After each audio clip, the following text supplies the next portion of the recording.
नमस्कार दोस्तों, हमारे यूट्यूब चैनल एग्जाम लर्नर में आपका स्वागत है। दोस्तों आज के इस वीडियो में हम लोग यूपीपीएससी जीडीसी यानी कि government degree college assistant professor भर्ती परीक्षा 2022 के लिए जीएस का मॉडल पेपर देखेंगे, जिसमें 30 क्वेश्चन आपको हल कराया जाएगा। तो वीडियो को लाइक शेयर कर दीजिएगा। चैनल पर पहली बार आए हैं चैनल को सब्सक्राइब कर लीजिएगा, साथ में बेल आइकन को प्रेस कर लीजिएगा, जिससे आने वाले अगले वीडियो का नोटिफिकेशन आपको पहले मिलता रहे। और जो जीडीसी असिस्टेंट प्रोफेसर भर्ती परीक्षा का एग्ज़ाम डेट है वह 15 मार्च को यह पेपर आयोजित होने वाला है। तो आइए देखते हैं। दोस्तों अनअकैडमी आपके लिए लेकर आया है क्रैक यूपी लेखपाल एग्ज़ाम। और जो है आपको पता होगा इंडिया का सबसे लार्जेस्ट जो है लर्निंग प्लेटफॉर्म है अनअकैडमी। तो यूपी लेखपाल एग्ज़ाम के लिए जो 3 मंथ का कोर्स ड्यूरेशन फीस रखा गया 1000 रुपये है, 6 मंथ का है 1500 रुपये और 1 साल का फीस है 2000 रुपये। तो आप जो है जुड़ सकते हैं, नीचे डिस्क्रिप्शन में लिंक दे दिया गया है, वहाँ से जाके और आप आसानी से जो है यूपी लेखपाल एग्ज़ाम को क्रैक कर सकते हैं। यदि आप हमारा रेफरल कोड यूज़ करेंगे सब्सक्रिप्शन लेते समय एग्ज़ाम लर्नर, तो आपको वहाँ पे 10% डिस्काउंट भी हो जाएगा। और साथ में जो है आपको यूपी पुलिस कांस्टेबल एग्ज़ाम के लिए जो कोर्स फीस है 3 मंथ का 1500 है, 6 मंथ का 2700 रुपये है और 12 मंथ का 3300 रुपये है। और यदि आप हमारा रेफरल कोड यूज़ करेंगे सब्सक्रिप्शन के टाइम एग्ज़ाम लर्नर, तो आपको 10% का वहाँ एडिशनल डिस्काउंट भी हो जाएगा। और यदि आप यूपी के किसी भी एग्ज़ाम की प्रिपरेशन करना चाहते हैं, तो आप जुड़ सकते हैं जो है, नीचे डिस्क्रिप्शन में उसका भी लिंक दे दिया गया है, वहाँ से जाके आप चेक कर सकते हैं, या फिर आप अनअकैडमी का लर्निंग ऐप डाउनलोड करके जो है वहाँ से भी आप सब्सक्रिप्शन ले सकते हैं। तो कोई भी एग्ज़ाम चाहे यूपीपीएससी का हो या यूपी ट्रिपल एससी, आप जो है उसकी तैयारी कर सकते हैं यहाँ पे। और साथ में जो है हमारा रेफरल कोड आप यूज़ ज़रूर कीजिएगा वहाँ पे सब्सक्रिप्शन लेते समय एग्ज़ाम लर्नर, जिससे आपको वहाँ पे 10% का डिस्काउंट एडिशनल डिस्काउंट हो जाएगा। जो भी फ़ीस है उसमें आपको उसके अलावा भी आपको जो है 10% की छूट मिल जाएगी। तो ये रेफरल कोड आप सब्सक्रिप्शन लेते समय ज़रूर यूज़ कीजिएगा, आपसे वहाँ पे माँगा जाता है। तो दोस्तों आज का जो पहला प्रश्न है, विश्व में चावल उत्पादन में भारत का कौन-सा स्थान है? तो इसमें ऑप्शन आप देख सकते हैं। तो चावल के उत्पादन में यदि देखा जाए विश्व में, तो भारत का स्थान इसमें दूसरा है। संयुक्त राष्ट्र खाद्य एवं कृषि संगठन, जिसे कहा जाता है एफएओ, और इसका है जो हेडक्वार्टर है यानी कि मुख्यालय वह इटली की राजधानी रोम में है। तो एफएओ के आंकड़े के अनुसार देखा जाए तो धान के उत्पादन में भारत पूरे विश्व में दूसरा स्थान रखता है। पहला स्थान जो है वह चीन का है। और विश्व के सर्वाधिक धान चावल उत्पादन करने वाले जो 5 देश हैं उनमें पहले स्थान पे चीन है, दूसरे पे आपका भारत है, तीसरे स्थान पे है इंडोनेशिया इंडोनेशिया तीसरे स्थान पे है, चौथे स्थान पे है बांग्लादेश और पाँचवें स्थान पे है वियतनाम। तो इसमें आपसे भारत का पूछा गया, भारत का स्थान दूसरा है। दूसरा क्वेश्चन देखते हैं, निम्नलिखित में से कौन भारत के उपराष्ट्रपति नहीं थे? तो यहाँ पे जो ऑप्शन दिया गया ये विकल्प फ़खरुद्दीन अली अहमद, ये भारत के उपराष्ट्रपति नहीं बल्कि ये भारत के राष्ट्रपति थे। बाकी वीवी गिरी ये जो है भारत के उपराष्ट्रपति थे 1967 से 69 तक।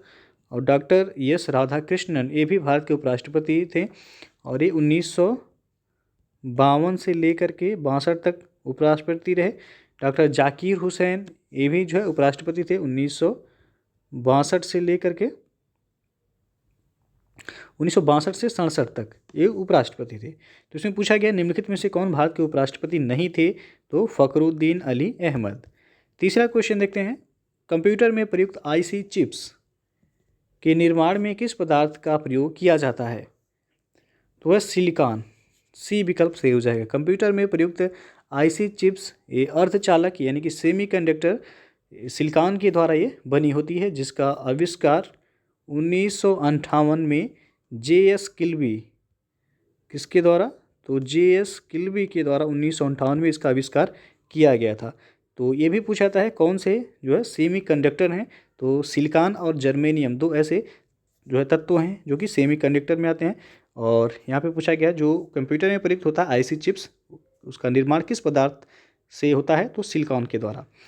अगला प्रश्न है, किस शहर ने स्मार्ट सिटी मिशन के लिए केंद्र सरकार को अपना नामांकन सर्वप्रथम भेजा?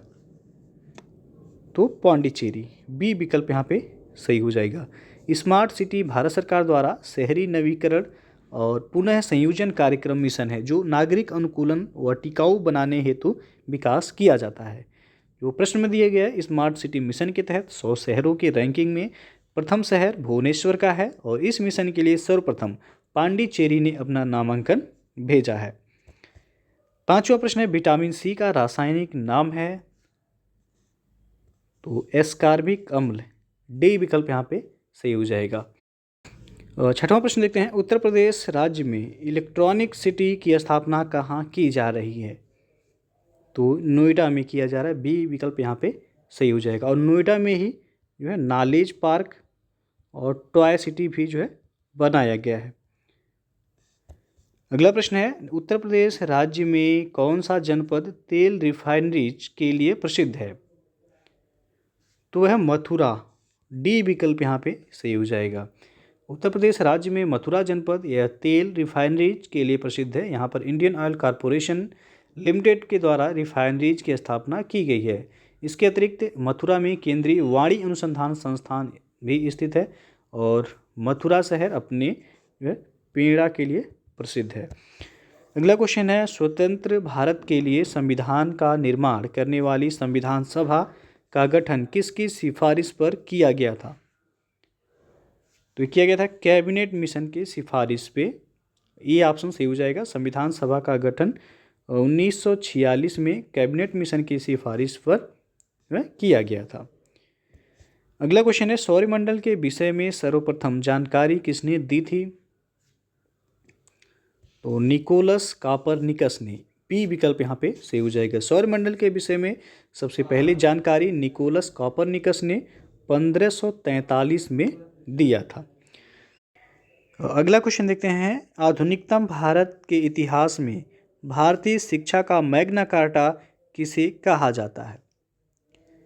तो ये कहा जाता है वुड का घोषणा पत्र, ये विकल्प सही हो जाएगा। यहाँ पे वुड के घोषणा पत्र 1854 को अंग्रेजी शिक्षा का महाधिकार पत्र या भारतीय शिक्षा का मैग्ना कार्टा कहा जाता है। 11वां प्रश्न है, विश्व बैंक IBRD का मुख्यालय कहाँ स्थित है? तो यह आपका वाशिंगटन DC में, डी विकल्प सही हो जाएगा।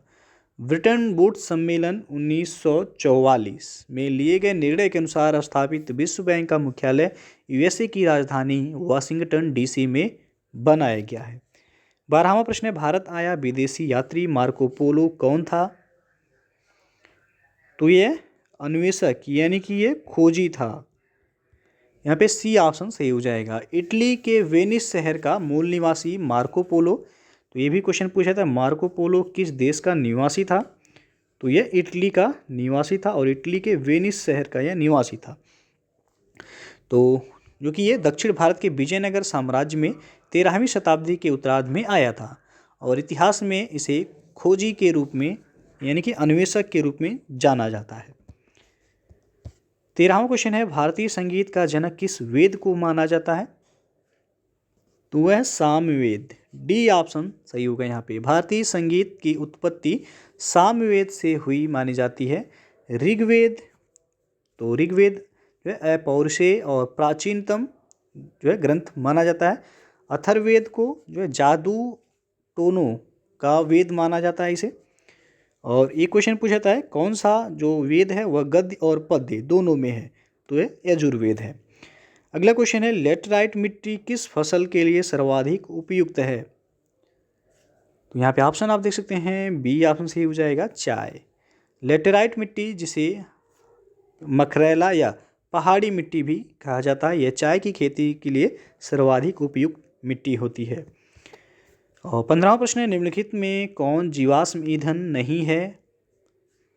तो इसमें लकड़ी ये आपका जीवाश्म ईंधन नहीं है, डी ऑप्शन सही हो जाएगा। कोयला हो गया, पेट्रोलियम और प्राकृतिक गैस, ये तीनों ही जीवाश्म ईंधन है, लकड़ी ईंधन नहीं है।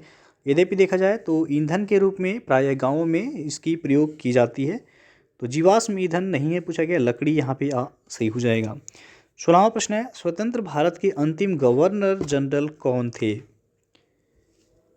तो वह थे सी राजगोपालाचारी, बी ऑप्शन सही हो जाएगा। देश के आज़ाद होने और देश में नया संविधान लागू होने यानी कि 15 अगस्त 1947 से लेकर के 26 जनवरी 1950 तक की अवधि में राष्ट्रपति के स्थान पर गवर्नर जनरल का पद था।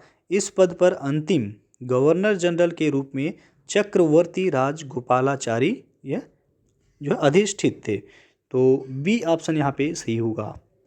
अगला क्वेश्चन है, संघ सरकार का प्रमुख यानी कि head of the government of the union कौन होता है?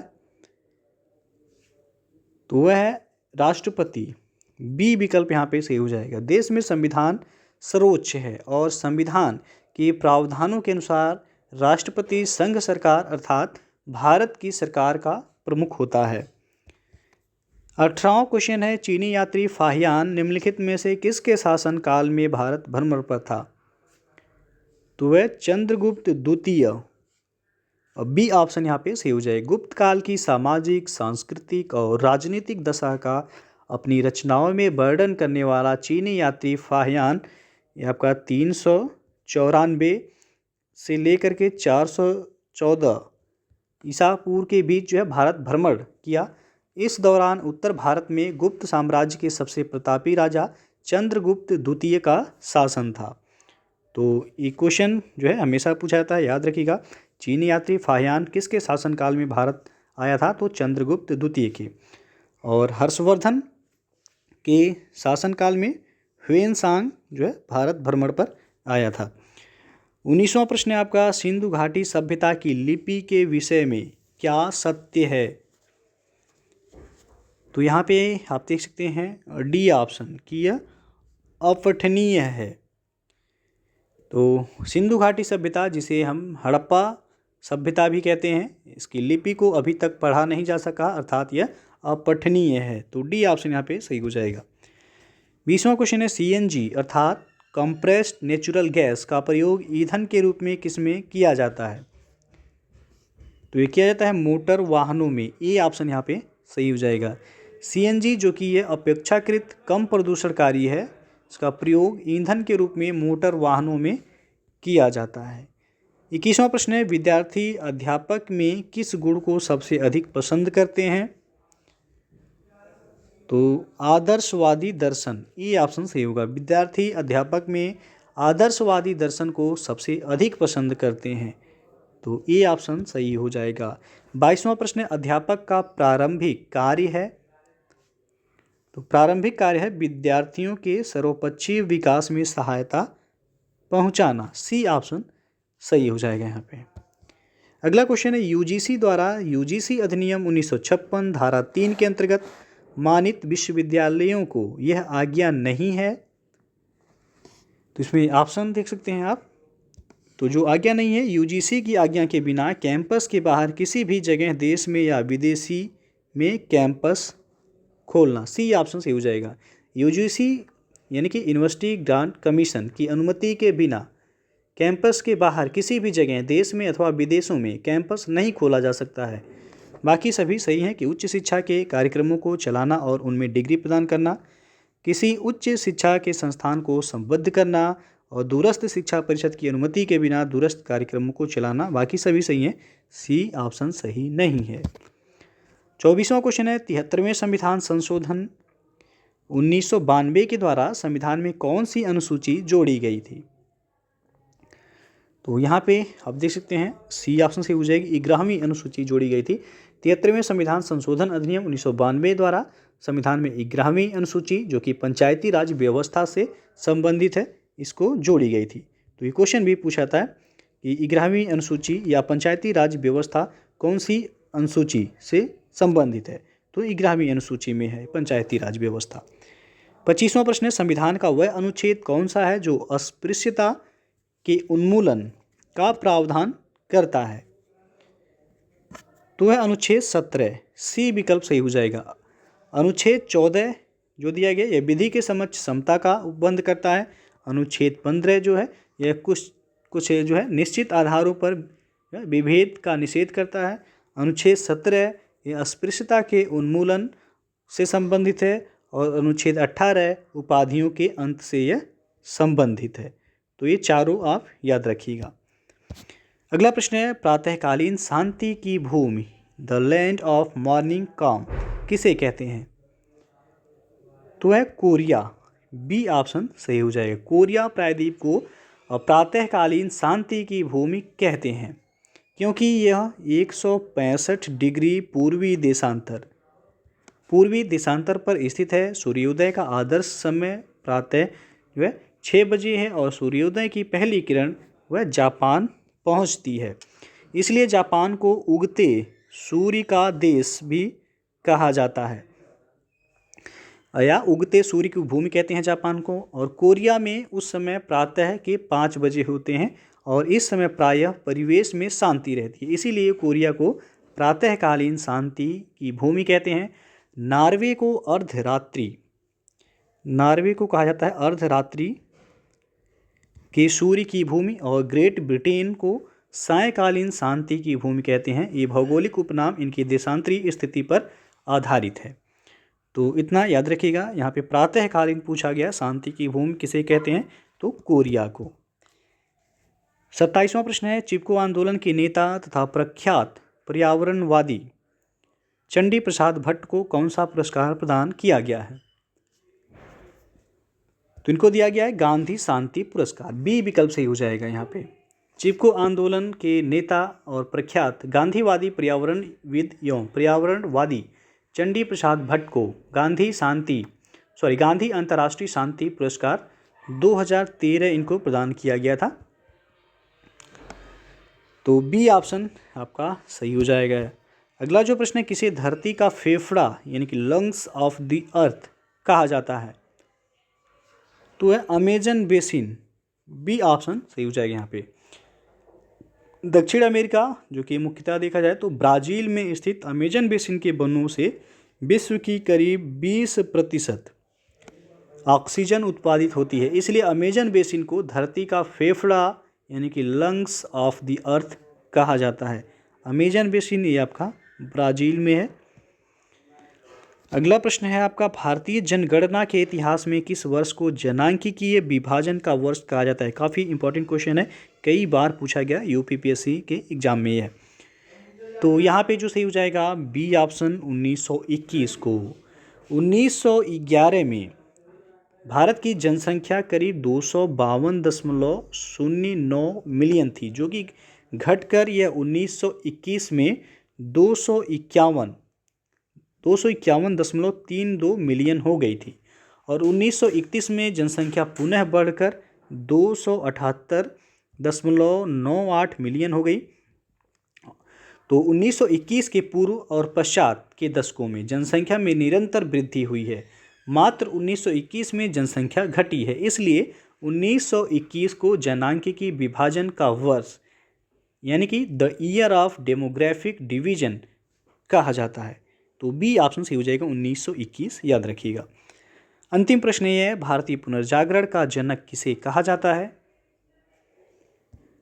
तो राजा राममोहन राय को। ए ऑप्शन सही हो जाएगा। अनेक समाज सुधारक कार्य करने और भारतीय चेतना के अभ्युत्थान में निर्णायक भूमिका के कारण राजा राममोहन राय, जिनके प्रयासों से भारत में सती प्रथा का उन्मूलन हुआ, इनको भारतीय पुनर्जागरण का जनक कहा जाता है।